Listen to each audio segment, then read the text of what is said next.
Hello, what is going on, guys? Hockey Guy 1 here. Welcome to my review of Star Wars The Empire Strikes Back. Star Wars The Empire Strikes Back is directed by Irvin Kershner and stars Mark Hamill, Carrie Fisher, Billy D. Williams, Harrison Ford, Frank Oz, Anthony Daniels, and James Earl Jones. The story is about the Empire ends up invading the Hoth rebel base and end up taking it over pretty much, and our main characters Han, Leia, C-3PO, and Chewbacca have to try and get the hyperdrive of the Millennium Falcon fixed so they can get away from the Empire while Luke is out training on Dagobah with Yoda. The story is very good. Like its predecessor, it's a very complex story that has a lot of layers to it. And I really like how this original trilogy kind of puts a lot of layers to the story and does kind of make it very complex. Like, this is whole pretty much an escape. And they kind of go over to Bespin to try to get the hyperdrive fixed. And it's all kind of happening parallel to each time when Luke was on Dagobah. And it's just really good how they're able to, like, combine these two plot lines into one story, as they do end up connecting at pretty much the climax. And it's like very interesting how it is, and the story is just complex yet so well done is what's so impressive about this. Brochure is very good. You got the first act, which pretty much just shows the rebels on Hoth, then like the whole Battle of Hoth, and then it kind of ends with the second act where they're trying to get away from the Empire and really kind of having a bunch of chasing around some, and then kind of Luke going over to Yoda, going through a lot of training sessions while they're trying to get the hyperdrive fixed for the Millennium Falcon. And it's just very good, especially the second act where it's kind of connected to it, and then the third act where pretty much both storylines end up connecting, as there's the climax at the very top, which is where both of them connect, and Luke fights Vader, and then, of course, the ending in this movie, which is very emotional. It's just, the structure is just really good. It was what makes the story rely upon it, and it's just very good how they make this such a serious movie. I always like serious movies, and this movie is definitely taken really seriously with how it ends up. Pacing is very good. This movie is a bit over 2 hours long, just like its predecessor, and it just is really good. I don't know how they end up making it feel like it's shorter, to be honest. It's just very impressive how they end up pacing out this movie to the point where it feels like it's shorter than its length. It just feels very engaging throughout this movie, and it doesn't really get boring, and so it actually does feel like it's actually the length. The action is very good. You got the whole Battle of Hoth, which kind of introduces the AT-AT going up against this whole rebel fleet, which is just a very fun battle to watch, and it's just really engaging with a bunch of stakes on the line, like how will the rebels survive this, how can Luke exactly survive this, and it's just very engaging, and the stakes are super high in it. And then, of course, there's the iconic lightsaber duel between Luke and Darth Vader, where they end up fighting each other through it, which is a huge step up from the lightsaber duel in the last movie, because they kind of move around more, and it kind of shows more force abilities and more of just moving around rather than just hitting their lightsabers. And then, of course, it ends up kind of ending off with an iconic line, "No, I am your father." That is just what pretty much defines that whole scene, and it's such an iconic moment in this iconic movie, and it's just very good how it works into it. It's just a reveal that makes sense and is just very, I don't know, it's just very serious, man. I mean, it's just something that came out of nowhere. You had no idea that Luke would be anywhere near related to Darth Vader. And this movie completely subverts your expectations in that, which is something that's like very interesting in it and much worked for this movie, especially at like the end of an action scene. Luke Skywalker is a very good character. I mean, he's kind of more arrogant in this movie than he was in the last. As it's kind of meant to trick you in that kind of case that he's gonna turn over to the dark side.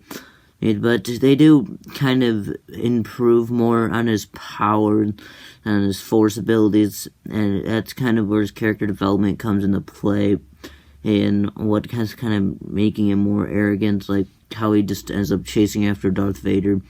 I mean, just kind of showing he thinks he's good enough with his force abilities, and it's kind of just how he's kind of thinks he's kind of ready for this situation, and he's just kind of shows that about his character, just how arrogant he is in this movie, which is kind of something he kind of learns about by the end as he ends up losing, and that's kind of like the whole point of his character in this movie, which is, I definitely like how it does it. I mean, I think it definitely makes sense for how the story is progressing throughout the trilogies, so it really makes sense that they'd want to try and trick you.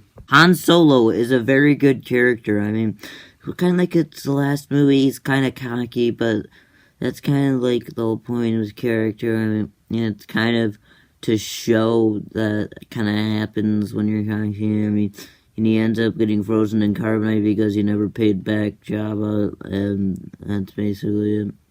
It does it, and it's just kind of like the whole point of his character is just to do that, and then they also do kind of develop his relationship with Leia, as that is kind of really focused on in this movie, yeah, and it just really have many scenes with it, kind of showing, hinting at that they could get together, and definitely do a good job developing that relationship, and they also kind of, the addition of Lando Calrissian kind of like added on to his character, kind of to show that he had friends in the past, as to kind of care for him, and that's kind of like something that they really did good with his character, just kind of adding on to that, showing that he had his friend, kind of showing off like the friendship with Lando pretty well. Leia is definitely very different than she was in this movie's predecessor, as she kind of stands up for herself more in this movie, as she's not really a damsel in distress like she was in the original. She definitely stands up for herself a lot more in this, and she definitely is a much better character, I'd say. I mean, she wasn't bad in the original, but I think they definitely did a better job here than they did in the original, as she does kind of develop, and it's like how she's standing up for herself, and in, like I mentioned earlier with Han, the relationship she has with him, as well as a big focus in this movie, which kind of adds layers to her character, which is what really helps out this movie a lot. Lando Calrissian is the new character in this movie, and he definitely does have a pretty good character. I mean, like I mentioned earlier with Han, kind of connects to Han's past, and kind of just that is like the Millennium Falcon, but also like just his whole character in this movie is what really stands out pretty much. I mean, he's getting tricked by the Empire and doesn't really realize it, and it's kind of like helping them out and stuff, but doesn't realize he's being tricked and being ripped off with the deal. But over time, he does end up doing the right thing and saving Leia and Chewie, and kind of like putting them into the Millennium Falcon and saving them from the Empire, which is a pretty good character arc to put him through in this movie, as it does kind of a very good job kind of showing how he changes and kind of doesn't really want to put up with any of the manipulations that the Empire's trying to give him. And there's Yoda, who is basically Luke's mentor in this, and he really works as a mentor character. I mean, he gives so many great lessons to this movie, not just like to Luke in this movie, but like some of these things that he tells you can like really be translated to real life. I mean, he just says basically it doesn't really matter about size. That's like a really good lesson and is learned throughout this movie, and it's just the whole do or do not. There is no try line is again like another iconic line in this movie. I mean, and it's just basically defines Yoda's character in this movie. I mean, and just how she ends up mentoring Luke like that is what makes him very good, and I really like how he kind of helps Luke guide Luke through the Force and kind of guide him more, and I really like that. I mean, it's what makes him a really good mentor here, as well as just all the tips he gives Luke, like I mentioned earlier, or that really helps out his character. C-3PO and R2-D2 are both kind of comic reliefs again. I mean, R2-D2 kind of doesn't really do as much, and then, I mean, he's just along with Luke, but he still kind of will have some jokes from time to time. And there's, of course, C-3PO, who does crack some jokes at time to time that really does work. And they kind of work as comedy reliefs, just kind of like in the original. They're just kind of like cute things around with them, and just to keep the audience distracted, and that's pretty much them, and that's pretty much what works for the character.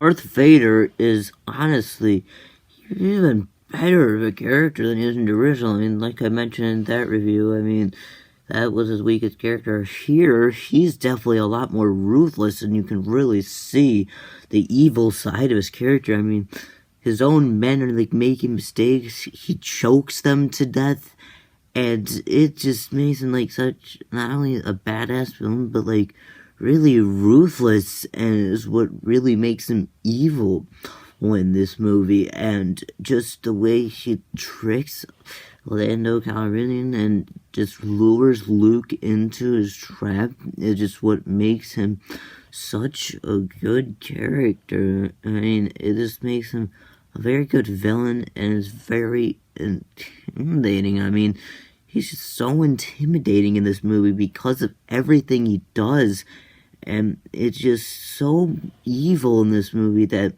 it's mainly one of the reasons why he's one of the best villains in movie history, to be honest. The acting is once again phenomenal. Mark Hamill once again returns as Luke, and once again does a great job in his role, really feeling like the character. And same thing goes for Carrie Fisher and Harrison Ford, and all the returning actors did very good, including James Earl Jones, who just did the intimidating delivery as Darth Vader. And then these new actors, Frank Oz is also like just very iconic as Yoda, and it's just his delivery and just the way he speaks into a different voice for Yoda is what makes it very good, and impressive how he ends up doing that. And then Billy D. Williams as Lando Calrissian. He's just very good, really feels like the character. His delivery is on point in nearly every scene, and he just does a very good job as Lando. Visual effects are very good. I mean, it's, of course, practical, and they still hold up to this day, which is just what's really impressive about the original trilogy, is how they have these practical effects that you'd expect to be past its time, but still look modern. I mean, it's just pretty impressive how they still look good to this day. I mean, I definitely think they improved with, like, the lightsabers in this movie, as in the original. They didn't really look that good, and definitely looked like they were like a bit incomplete, but in this movie, they definitely did a very good job with like the looks of the lightsabers. It's just very fluent and still looks very good to this day. And then, of course, just all the scenes in space, like the Millennium Falcon and all the Star Destroyers in space, just look very good and convincing. And it's like the whole looks of Dagobah just switch good.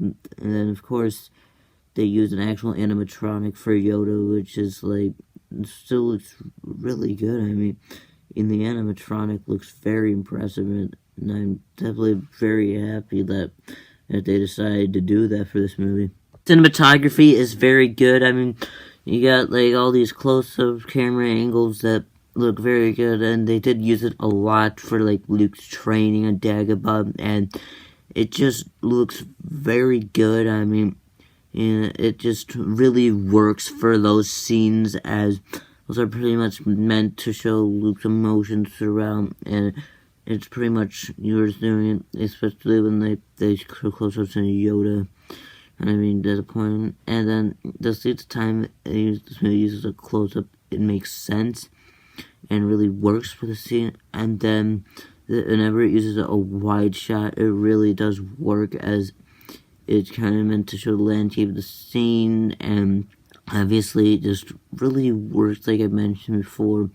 And then like the lightsaber duel between Darth Vader and Luke did have a lot of good camera angles, like whole reveal, like they used close up for that, obviously show Luke's reaction, and the lightsaber duel is mostly in whiteout and does really work for that scene, as you can see what's going on well, and it works for an action scene. Lighting is very good. Like when it's at night, they use enough of it where you could see it, but still kind of like the reflection that's at night, which is just really works for the scenes. And then of course, like when it's during the day, and it really works. Like the lighting when they're on Bespin is what kind of impresses me. Like just how dark that planet is and how bright it kind of looks from time to time. It's kind of what it looks good, and I really like how they end up using enough lighting where you can see it, but also just kind of leaving it a bit dark, because this movie is kind of more of a dark tone. The designs are very good. I mean, Dagobah is partly done on an actual place, and they do a good job designing it. And it just looks really good, just like the whole place where Yoda kind of hangs out looks fine. And then there's kind of also every scene on Hoth that was actually filmed in an actual location, and it looks very good. I mean, it's just very well done on how it looks, and just kind of resembles a snowy planet, and they do a very good job with it. To be honest, I don't really have any negatives with this movie. Overall, Star Wars The Empire Strikes Back is an improvement over its predecessor, and is a masterpiece, as well as one of the best movies of all time. So I'm going to give Star Wars The Empire Strikes Back a 10 out of 10. That was my review of Star Wars The Empire Strikes Back. What are your thoughts on Star Wars The Empire Strikes Back? Tell me in the comments below. I'd like to thank you guys for watching, and I'll see you next time. Bye.